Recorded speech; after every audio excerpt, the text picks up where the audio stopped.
नमस्कार साथियों, मैं राधे श्याम। आज के इस एपिसोड में आपका स्वागत है। आज के एपिसोड में हम आपको बताएंगे मणिपुर हिंसा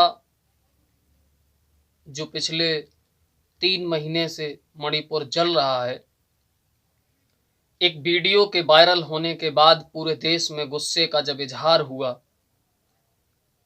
सुप्रीम कोर्ट ने मामले का स्वतः संज्ञान लिया। कल यानी 1 अगस्त को उस मामले में सुनवाई सुप्रीम कोर्ट में थी और उस सुनवाई में सरकार का वो चेहरा उजागर हुआ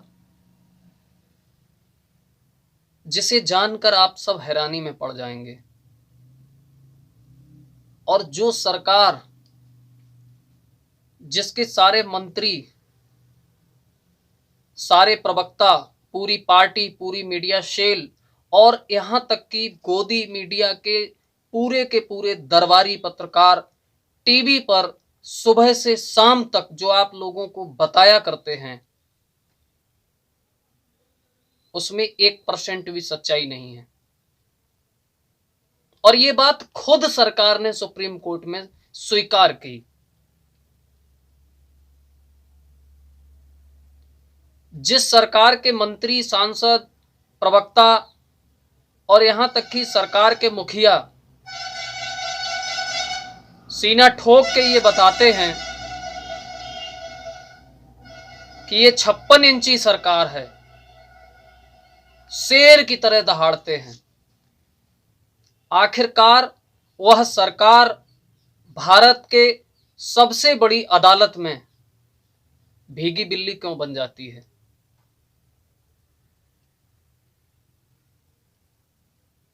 कल करीब 2 से ढाई घंटे बहस हुई इस मामले में और वो सारे तथ्य सामने निकल के आए जो इस देश की जनता की पहुंच से बहुत दूर हैं। सच्चाई बहुत पीछे है। सारे चीजों को जब आप जानेंगे, सारी चीजों को जब आप सुनेंगे, सारी फैक्ट्स आप जानेंगे तो आपको लगेगा कि एक ऐसा राज्य जहां कानून नाम की कोई चीज पिछले 3 महीने से नहीं है, जहां सरकार खुद दंगाइयों के साथ खड़ी थी, जहां स्टेट पुलिस खुद दंगाइयों को, महिलाओं, औरतों को सौंप रही थी।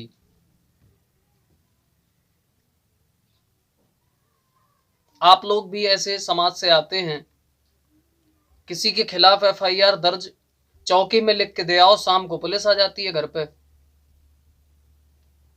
लेकिन एक ऐसा राज्य जहां पिछले 3 महीने में 6,500 से ज्यादा एफआईआर दर्ज हुई और वीडियो वायरल होने तक कोई गिरफ्तारी नहीं, जीरो। क्या लगता है आपको वहां की पुलिस काम कर रही थी?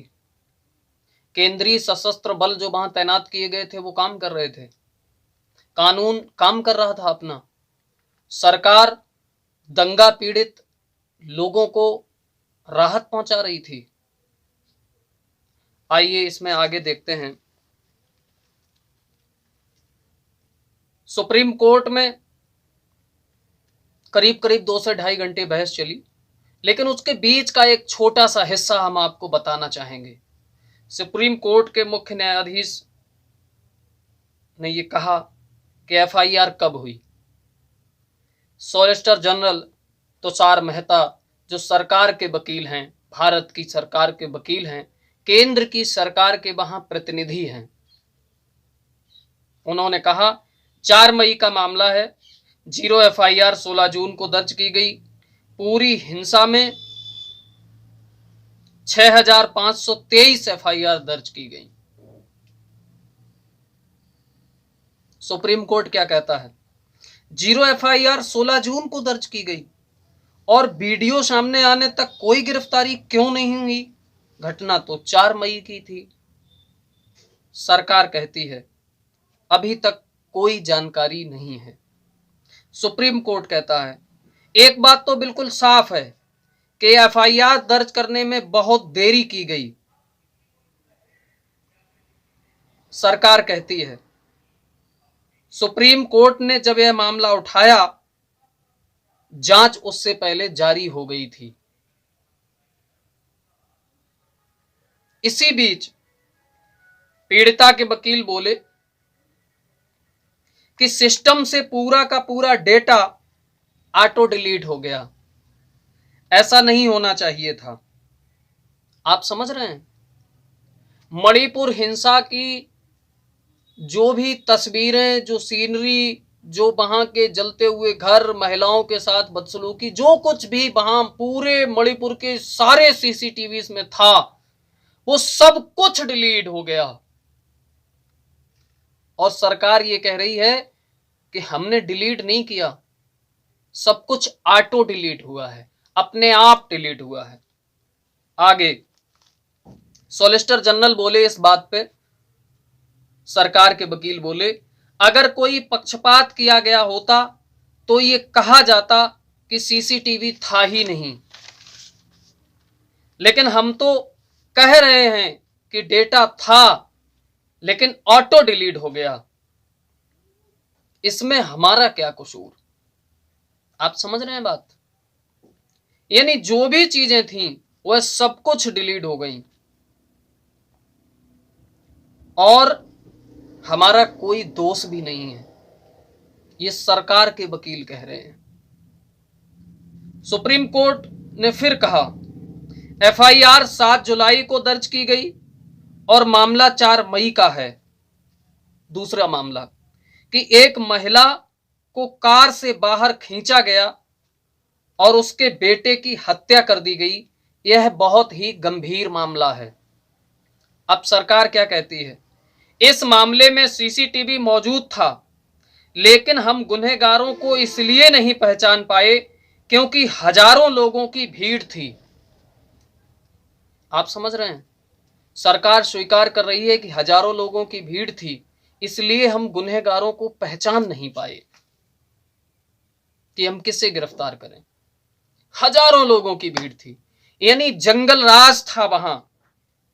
हजारों लोगों की भीड़ सड़क पर खुलेआम उन्माद और तांडव का नंगा नाच कर रही थी और तथाकथित डबल इंजन की गाड़ी का इंजन फेल हो चुका था। दिल्ली पूरी तरह खामोश थी और मणिपुर सरकार ने एक तरह से दंगाइयों को पूरी छूट दे रखी थी और पुलिस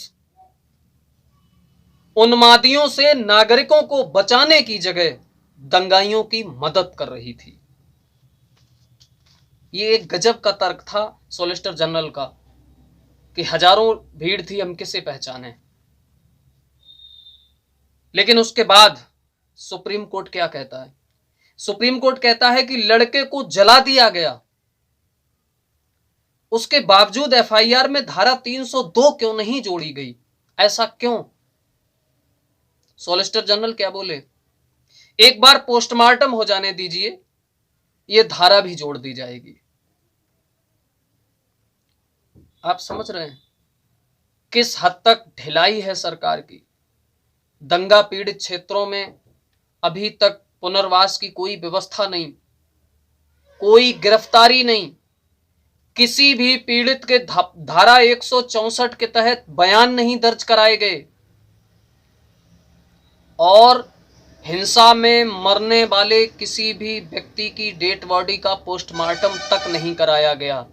मणिपुर हिंसा में लगभग 150 से ज्यादा जो सरकारी आंकड़े हैं, जो लोग मारे गए, उनकी डेड बॉडीज आज भी मणिपुर के मॉर्चरी हाउस के तमाम अस्पतालों के मॉर्चरी हाउस में रखी हुई हैं।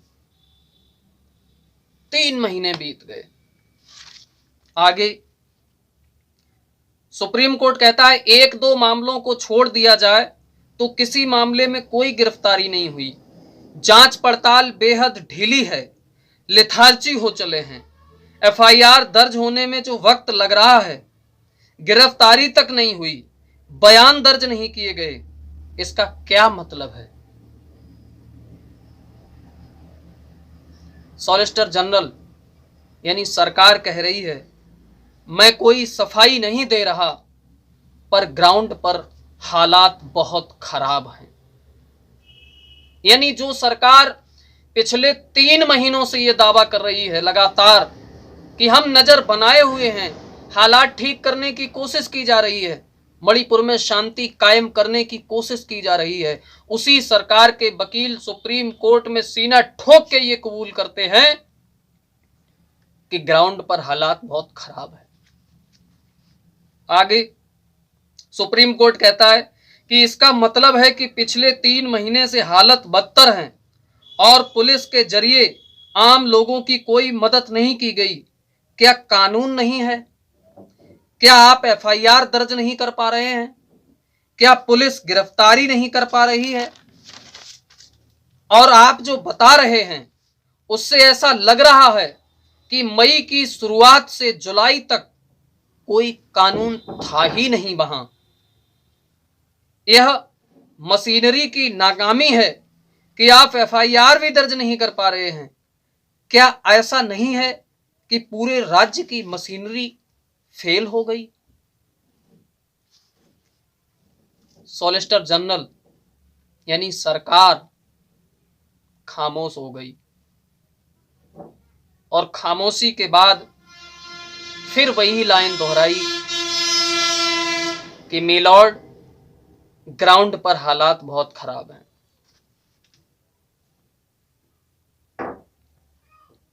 और जब पहले दिन सुप्रीम कोर्ट में यह सुनवाई हुई थी तो सुप्रीम कोर्ट के चीफ जस्टिस ने यह कहा था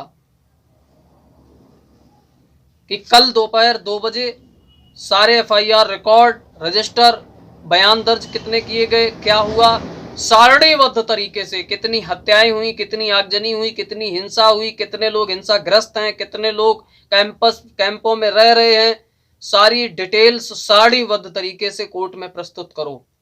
लेकिन सरकार प्रस्तुत नहीं कर पाई और ये कहा कि हमें समय दीजिए।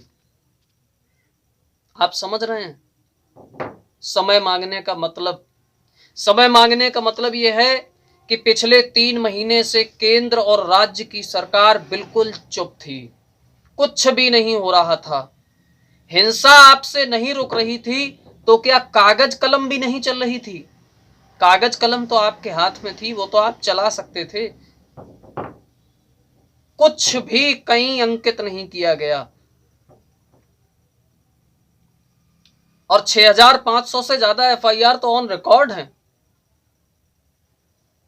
उन पे कोई गिरफ्तारी नहीं हुई और इतनी तो दर्ज हो गई एफआईआर। आप समझ सकते हैं कि जब पूरी की पूरी सरकार, पूरी की पूरी मशीनरी, पूरी की पूरी स्टेट पुलिस दंगाइयों के साथ खड़ी हो, कंडीशन ये हो कि महिलाओं को स्वयं पुलिस दंगाइयों को सौंप रही हो, तब कितनी एफआईआर दर्ज होंगी ये आप सोच सकते हो। ये तो रिकॉर्डेड है कि 6500 एफआईआर हुई, नॉन रिकॉर्डेड पता नहीं कितनी होंगी। आगे सुप्रीम कोर्ट क्या कहता है कि वायरल वीडियो वाली महिला का कहना है कि वह बचाव के लिए पुलिस के पास पहुंची तो पुलिस ने ही हमें उस भीड़ के हवाले कर दिया। क्या पुलिस के वह लोग चिन्हित किए गए जिन्होंने ऐसा कृत्य किया? क्या उन लोगों के खिलाफ कोई कार्रवाई हुई? सॉलिसिटर जनरल यानी सरकार कहती है अभी तक कुछ भी नहीं। आगे सुप्रीम कोर्ट कहता है अब तक कितनी हत्याएं हुई? सॉलिसिटर जनरल बोले लगभग 150। सुप्रीम कोर्ट आगे कब, किस दिन, किस रूप में हुई हत्याएं बता सकते हैं? सॉलिसिटर जनरल बोले 3 मई से 5 मई के बीच लगभग 59 लोगों की हत्या हुई। 3 मई से 5 मई के बीच यानी शुरुआती हिंसा में लगभग 59 लोग मारे गए। ये सरकार ने बताया सुप्रीम कोर्ट को। आपका ध्यान ले जाना चाहता हूं कि 3 मई से 5 मई के उन 48 घंटों में 60 लोगों की लगभग हत्या हो गई मणिपुर में। देश का एक हिस्सा बुरी तरह जल रहा, वहां के नागरिक मारे जा रहे, और गृह मंत्री और स्वयं प्रधानमंत्री कर्नाटक में अपना राजनीतिक वजूद बचा रहे थे।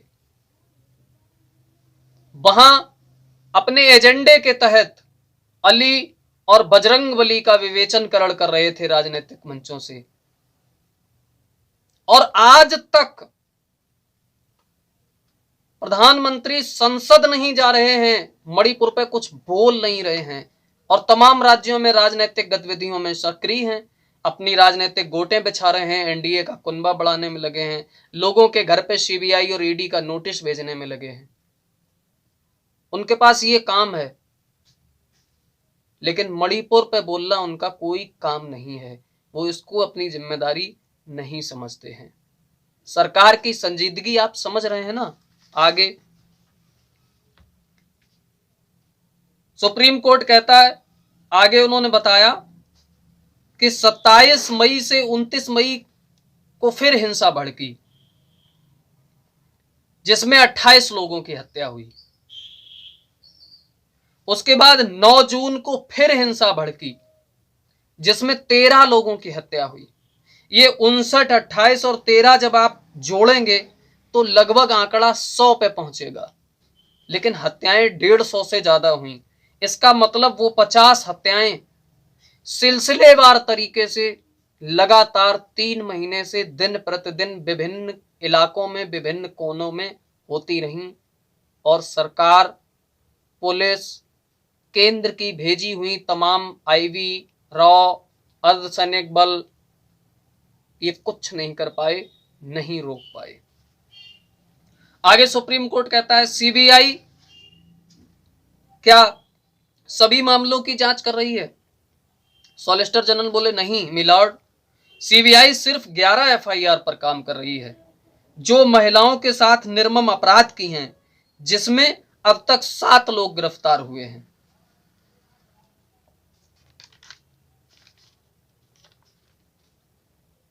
सीबीआई ने कहा, फिर बाकी एफआईआर का क्या होगा? बाकी पीड़ितों को हम कब न्याय देंगे? इन सारे सवालों के जवाब नहीं थे सरकार के वकील के पास। और जब सुप्रीम कोर्ट ने कहा कि आप वहां पुनर्वास की क्या व्यवस्था कर रहे हैं, राहत कैंप में क्या व्यवस्था कर रहे हैं आप, जो लाशें सड़ रही हैं मोर्चरी हाउस में, उनके पोस्टमार्टम कराने, उनकी पहचान कराने के लिए आप क्या व्यवस्था कर रहे हैं, परिजनों को सौंपने की आप क्या व्यवस्था कर रहे हैं, राज्य में शांति बहाली का माहौल बनाने की क्या व्यवस्था कर रहे हैं? तो सॉलिसिटर जनरल का एक ही जवाब था कि मिलॉर्ड, वक्त चाहिए। अब वक्त किस बात का? सीसीटीवी तो डिलीट कर ही दिया, और क्या डिलीट करना चाहते हो? और क्या चाहते हो कि खत्म हो जाए, ताकि सरकार का वो गंदा चेहरा बेनकाब होने से बच जाए, जो उसने राजनीतिक प्रयोगशाला के तहत मणिपुर में अपना रुख अपनाया था। सुप्रीम कोर्ट ने कहा कि रविवार तक जो करना है करो, सोमवार को यहां फिर आओ, सोमवार को सुनवाई करेंगे, और पूरी 6500 से ज्यादा जो एफआईआर हैं उनमें अलग अलग छांट करो और सारणीबद्ध तरीके से बना के लाओ कि हत्या के मामले कितने हैं, बलात्कार के कितने हैं, हिंसा के कितने हैं, आगजनी के कितने हैं, लूट और हत्याएं कितनी हुई, घायल कितने हैं, ये सारी डिटेल्स अलग अलग सूचीबद्ध तरीके से यहां प्रस्तुत करिए। और सुप्रीम कोर्ट ने सख्त लहजे में कहा कि उस प्रदेश की नकारा पुलिस के डीजीपी को भी सोमवार को बुला के लाइए। मिलॉर्ड का सीधा आदेश कि मणिपुर के डीजीपी सोमवार को हाजिर हों। अब बड़ा सवाल यह उठता है कि डबल इंजन की सरकार, जिन प्रदेशों में सरकार नहीं है भारतीय जनता पार्टी की, प्रधानमंत्री जी जब उन राज्यों में जाते हैं, चुनावी मंच सजाते हैं, तो यही तो कहते हैं कि डबल इंजन की गाड़ी होगी तो दोगुनी ताकत से विकास होगा, सुरक्षा होगी, शिक्षा होगी, सड़कें होंगी, अस्पताल होंगे। मणिपुर में डबल इंजन की गाड़ी थी, प्रचंड बहुमत की सरकार थी, उसके बावजूद क्या कर रही थी सरकार? क्या पूरा सिस्टम फेलियर हो चुका था, या स्वयं भारतीय जनता पार्टी ने मणिपुर को अपनी राजनीति की प्रयोगशाला बनाया? देश के लिए बड़ा गंभीर सवाल है। आखिर इतनी प्रचंड हिंसा हो रही थी, उन्मादी लोग सड़कों पर उन्माद कर रहे थे। जो पुलिस दूसरे राज्यों में जरा जरा सी बात पे गोली चला देती है, मणिपुर में गोली क्यों नहीं चली? कितने उन्मादी मारे गए? जवाब मिलेगा जीरो। क्यों नहीं मारे गए? क्या सरकार ने कहा नहीं? सरकार ने हिंसा रोकने की कोशिश नहीं की? निश्चित तौर पर यह सरकार का भयानक चेहरा है जो बेनकाब हुआ है सुप्रीम कोर्ट में। और सबसे बड़ी गजब की बात है, लोकतंत्र का चौथा स्तंभ जो खुद अपने आप को, इस देश को सच के आईने दिखाने की ठेकेदारी लिए बैठा है, गोदी मीडिया की पूरी टीम सुप्रीम कोर्ट के जो ये सवालात हैं उनके बारे में आप तक अपनी आवाज को नहीं पहुंचाएगा, उनके बारे में आप तक अपनी आवाज नहीं पहुंचाएगा और वो असलियत आपके सामने टीवी पर नहीं बताएगा। सुप्रीम कोर्ट के पास तमाम मुद्दे हैं, वो मीडिया के पास तमाम मुद्दे हैं। मीडिया शीमा हैदर पे बात करेगा, मीडिया किसी और पे भी बात कर सकता है। मीडिया हिंदू और मुस्लिम में झगड़ा कैसे हो इस बात पे बहस करता हुआ नजर आएगा। मीडिया ज्ञान वापी पे बात करेगा, क्योंकि साहब के लिए 2024 की जमीन भी तो तैयार करनी है।